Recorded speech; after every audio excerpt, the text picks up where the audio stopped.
सन्माननीय व्यासपीठ आणि व्यासपीठावर बसलेले सर्व गुरुजन, आता बाबासाहेब हा विषय असा आहे सर, चव्हाण सर, बाबासाहेबांच्या नावाने विद्यापीठ इथं 2 मिनिटात कसं होऊ शकतं? कारण जागतिक स्तरावर हा माणूस गल्ली ते पार भारताच्या नाही तर जागतिक स्तरावर भारताचं प्रतिनिधित्व करणारे बाबासाहेब, तुमच्या आमच्यामध्ये क्रांती करणारे बाबासाहेब आणि गरीबातल्या गरीबाला मुलाला शिक्षण भेटावं असं आम्हाला घडवणारे बाबासाहेब, ज्यांनी ज्यांनी बाबासाहेबांचा आदर्श घेतला. थोडक्यात उदाहरण द्यायचं म्हणलं तर चव्हाण सर, आज एक मुलगा क्लास 1 आणि एक मुलगा क्लास 2 आहे. म्हणजे ज्याने आदर्श घेतला त्याच्या आयुष्यामध्ये क्रांतीची ती हा इतिहास बाबासाहेबांचा आहे.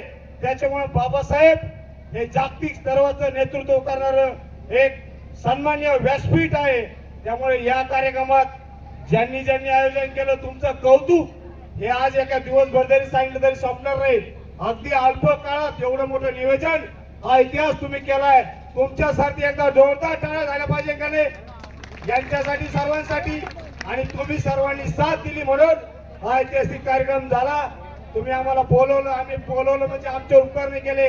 कारण ज्या बाबासाहेबांमुळे आम्ही इथं आहेत त्यांच्यासाठी आम्ही इथंच काय कुठेही येण्यासाठी आणि लढण्यासाठी तयार आहोत.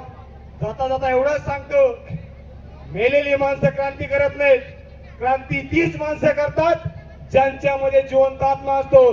त्यामुळे बाबासाहेबांचा एकच आदर्श घ्यायचा, ज्या ठिकाणी अन्याय होईल त्या ठिकाणी तुम्ही गरीब आहात का श्रीमंत आहात बघू नका, अन्यायासाठी लढा आणि अन्यायासाठी जिंका, तोपर्यंत थांबू नका.